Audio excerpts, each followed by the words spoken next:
Hello and welcome to Dingoes Ate My Podcast. I'm Paul, And I'm Dave. and this week we are discussing the episode of Angel, the Shroud of Rahmon. Oof. This episode originally aired November 21st in the year 2000, attracting approximately 4.67 million viewers. Oh, less than last week. Which on the Yes, one hand isn't surprising, but still, it's a heist episode. yes. But as I always say with these things, like nobody knows what the episode's going to be until it airs, so the viewership you can't really dictate how much people liked that particular episode based on the viewership numbers. Yeah, it's just kind of a case of what was on at the time or what other things were happening around the time. Exactly. Alrighty. So let's start off with video games, and Dave, we've got some bangers. This is Hmm. another strong week. Hmm. So The stuff from last week. there's not as many games this time, but I would argue that like pretty much all of them are, like fairly decent. Okay, so on November 22nd, so just a little while after this episode aired, the next day, there's a little game on the PlayStation 1 called Harvest Moon Back to Nature. Ooh. I'm not sure if. Can't remember if that's one of the really big ones that everyone's like, the Harvest Moon game you need to play. Um, I would argue it is one of the ones you need to play. I don't know if it's everybody's favorite, though. Just I because. vaguely remember that one on the PlayStation was very big for what it was, but Um, I want to say that this might have been like the biggest one on the PS1 in North America. I would have to take a quick peek here. Harvest Moon. There's Back to Nature. That one didn't come to North America, I don't think. Yeah, that would have been the big one on the PS1, like the only one that came to North America. hmm. There was another PS1 game, but it was only in Japan. Hmm. But yeah, it's a good game. It's fun, but it's not the best of the Harvest Moon games. Hmm. So if that didn't really catch your fancy, the next day you could have picked up a game called Mech Warrior 4 Vengeance, Hmm. which obviously is a mech game, which did come out on Windows but was also an arcade cabinet.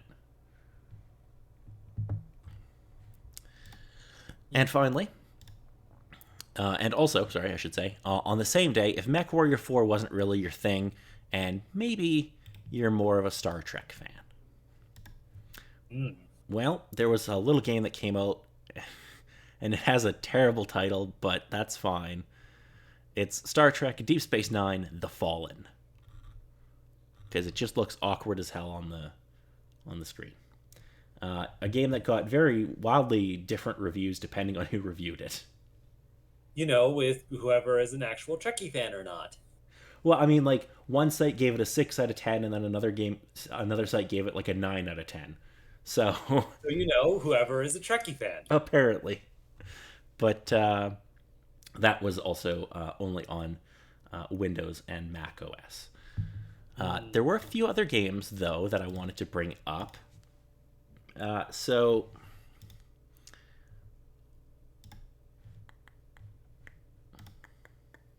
oh no, that one will do next week.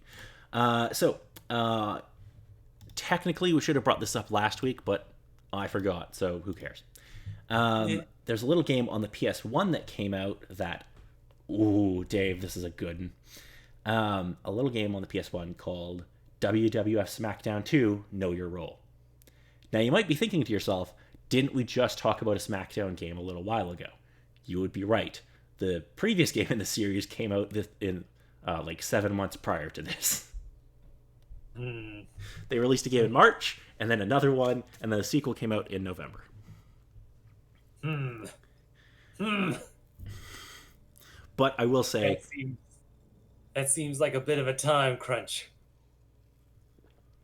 quite genuinely though, that these early SmackDown games are all really good. within the sense that even with their garbage controls and other particular things, that they were fun to mess around with.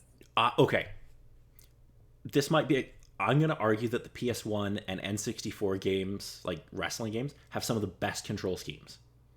Hmm. Far better than most of the current games, in fact. Nah, I wouldn't doubt on that there. Just because of Yeah, the, like, it's oh, it's one of the games that I could actually play without being completely and utterly destroyed. the thing with, and we'll get into it more with the next game, but they're pick up and play friendly, but they're hard to master. Ah, yes. And the other game that came out, and this was November 13th, so we should have brought it up a couple of weeks ago, but again, I don't care.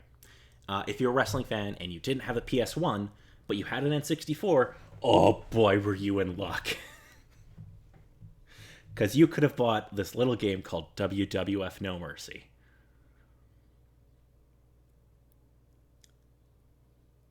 I can tell that you were not a wrestling fan in 2000.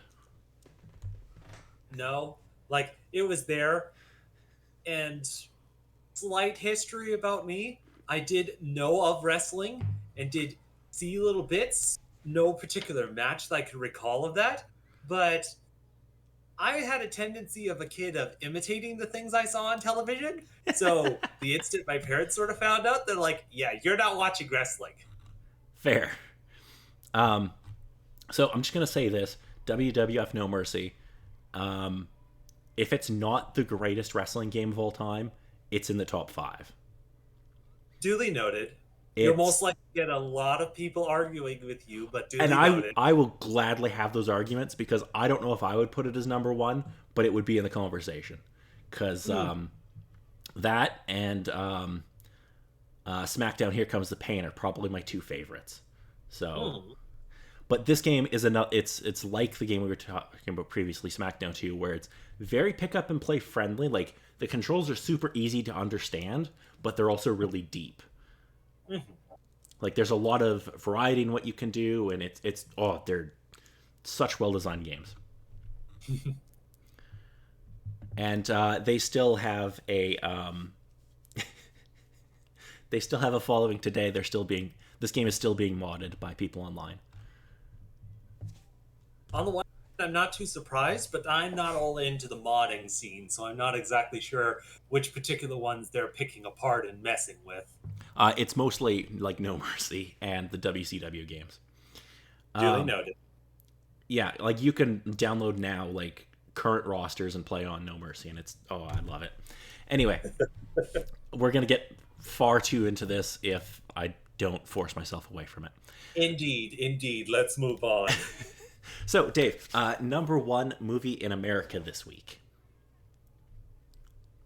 Just vaguely remembering the one from last week, I wouldn't be surprised if it's still stuck around, though I'm wondering if something might have toppled it.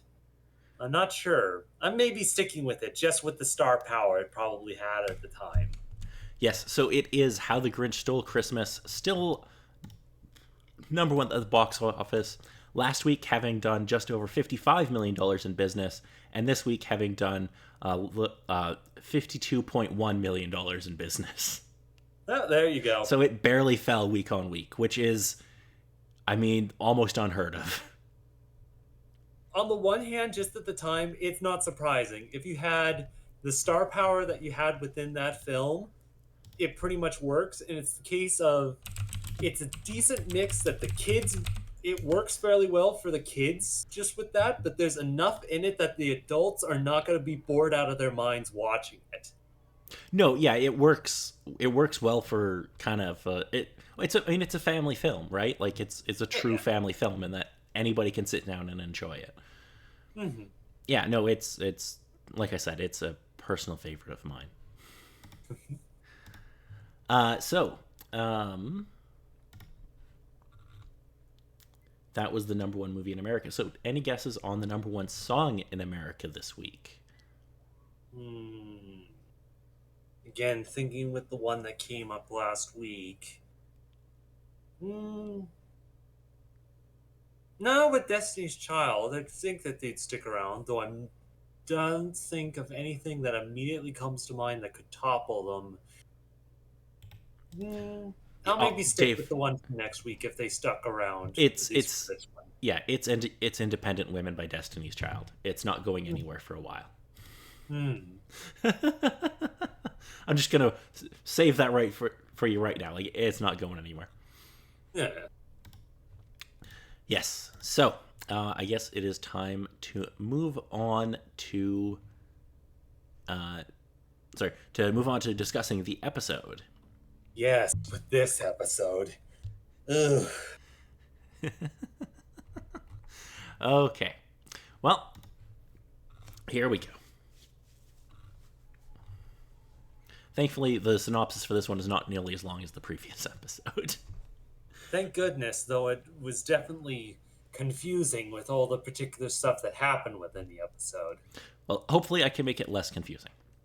So, we start off with two detectives interrogating Wesley about an attempted murder.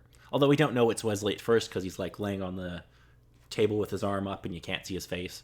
And it's supposed to be a big shock that, oh, Wesley's being interrogated. Yes, just all the drama of the situation. Yes, Wesley tells them everything just went very wrong. Without revealing the vampire's name, Wesley explains that Angel wasn't supposed to be there, but since he's so stubborn, he was there anyway. Before this, Wesley stopped by the hotel and talked with Cordelia. She's cut her hair and he's noticed for the first time, even though it happened 10 days ago. Because Angel is on a case with Gunn, Cordelia and Wesley go to a movie premiere. Oh. You know what you supposedly do? I mean, in all fairness, he did have an extra ticket, so he was just kind of being nice. Anyway, Angel and Gunn go to meet Gunn's cousin Lester, who asks for their help. Lester's friend EJ vouched for him to be a driver for a demonic robbery, but he wants nothing to do with it. A vampire Angel knows by reputation, Jadon, is being brought in to help, much to Gunn's dismay. Angel takes charge of the case. Angel returns to the hotel and finds Kate in his room. She wants information on Darla, and despite the cross she carries, Angel is not threatened and warns her to back off before she is killed, threatening her that if she comes between him and Darla, it would be the last thing she would ever do. Angel meets Jadon at the bus station and kills him, then impersonates the vampire who has been a member of the Rat Pack in the 50s. Ugh. And Angel has to wear this terrible bright suit and pretend to be super outgoing, and it's great. Is amazing with his skill. I mean, it's very funny. A demon named Menlo meets with the vampire he thinks is Jadon and takes him to the others. Another demon, Vicia, a human security guard, Bob, and Gunn pretending to be Lester complete the team. Cordelia researches museums to find out which one may be the location of the robbery and learns the Los Angeles Natural History Museum temporarily contains the Shroud of Rahmon, a mystical object that causes people around it to go insane. Meanwhile, Angel breaks into the museum where the Shroud's effect causes him to revert to his vampire visage. Wesley and Cordelia enter the building and are immediately affected as well. The demons, humans, and vampires slowly carry the tomb on a path out of the building and gradually become more erratic and violent towards each other. That would have been a very different episode. Yeah, very much so. Doubt it would even be on TV. Vicia kills Bob by ripping off his head, which I'm honestly surprised was allowed on TV, because that was quite gruesome. Because he just grabs his head and snaps his neck and then pops it off. Wesley encounters Kate in the building and has trouble keeping focused on his mission to help Angel. Wesley confronts Angel and tries to warn him about the Shroud. Kate finds Angel and the others and pulls a gun on them. Angel confronts her, knocking her gun out of the way, and bites her, flinging her limp form to the ground when he's done. A police team arrives and finds Wesley leaning over Kate's body. The tomb is carried to another building. Due to the Shroud's effect on the demons, they all fight over it. Menlo and Vissa kill each other, while Gunn and Angel play tug-of-war with the Shroud until Angel convinces Gunn to let it go. After dousing the Shroud in alcohol, Angel sets it aflame. In the interrogation room, the detectives are convinced that Wesley is the killer. As they're about to arrest him, a pale Kate shows up and tells them to let him go. Though Angel bit her briefly, he used it as a cover to turn her around so that she could see that one of the guys was holding a gun on her and to warn her to stay down so they didn't kill her. Afterwards, Wesley and Cordelia reflect on what happened, and Wesley worries that Angel's bloodlust has been reawakened by the taste of human blood. We see Kate examining the bite marks on her neck in the mirror and reminiscing about Angel biting her. Meanwhile, Angel sits in his room, his thoughts focused on biting Kate. All right, Dave, so what did you think of this episode? Just with the whole case of how the episode panned out, in the case that it was more of a heist episode with all the stuff there, it was just a mix of emotions with things. Just trying to follow along with a couple things of the story at the start, but then once the heist got started, it was just amazing and thrilling and mildly nerve-wracking when everyone started to go crazy. Yeah, I'm a big fan of any kind of heist media, so I loved this. Like, the minute you put a heist in a game, a movie, a TV show, I'm in. I don't care. I'm totally in. Yeah, so this was a fun episode. It's not super important to, like, the overall narrative, though. It's a mild question of, did Angel turn Kate as it is, or is it just more of a ruse that he sort of did to make sure that she didn't get too badly hurt from this? So he didn't turn her because I don't remember if you remember, because this is like a very specific thing that's only mentioned, I think, once or twice. But in the Buffy lore, in order to be turned, the vampire has to drink your blood, and then you have to drink theirs. Yeah, so in a lot of vampire media, you're correct. If you're bitten, then you get turned. But in this, it's very specific that you have to, like, exchange blood. Okay. Alrighty. Now, quickly, 2 international titles. We only have 2. And I don't know if the French one is the best or the worst. So, in German, it just translates as the Shroud of Rahmon, which, okay, that's fine. Yeah, still follows along with it. In French, it translates as the Shroud that drives crazy. Oh, there you go. Instead of actually kind of sticking with the name, it just sticks with what it does. It's like, I mean, that puts it right out on Front Street what this episode's about, but okay. Alrighty, Dave. Now, did you have anything else about that episode? I think at the most it was interesting to dive back into Angel and Gunn's philosophies on how a plan sort of goes along and their thoughts of how a plan goes and what sort of to do, since Angel had a plan of things he wanted to do with it, but Gunn wasn't having any of it and went along with it. And despite the fact that they were both kind of going insane, he still stuck somewhat to the plan without everything completely going awry. Yeah, it's fun to team the two of them up because they're similar but different. Like, they're both very much like they're both leaders, but they both have very different, like, ways of going about doing things. So it's always a good time when you put those two together. Yeah. It's also a really good time anytime you put Cordelia and Wesley together, because they can just be goofy and fun. Yeah, so true. Again, not much within the episode, but just the case Cordelia and Wesley show up and Wesley tries to figure out the situation. Cordelia's just off checking out all the exhibits. It's like, oh, I'm there. Just get tickets. And at the end of the episode, she still has it. Yeah, it's good stuff. So next week we'll be discussing the episode called The Trial. Oh boy. Because there's 2 things that come to mind, and whether it's one or the other, it's just going to be ugh. Well, here's a little bit of a tease of what might be happening. After Darla discovers that she is still terminally ill with syphilis once again and will die soon, she tries to find a vampire who will turn her back into a vampire, obviously. Angel prevents her from doing so and searches for another way to help her. Following the guidance of Lorne, if for those of you who don't remember, he's the demon who runs a karaoke bar. Angel enters into a series of 3 mysterious trials in an attempt to save her life. But the downside is that he could get both of them killed in the process. Meanwhile, Lindsay decides to turn Darla back to the dark side. Because of course he does. Yeah. You think he's gonna go the one way, but just the fact that he backstabbed, he's gonna backstab again. Oh, yeah. Alrighty. So I think that's going to be it for this week. I'm Paul. And I'm Dave.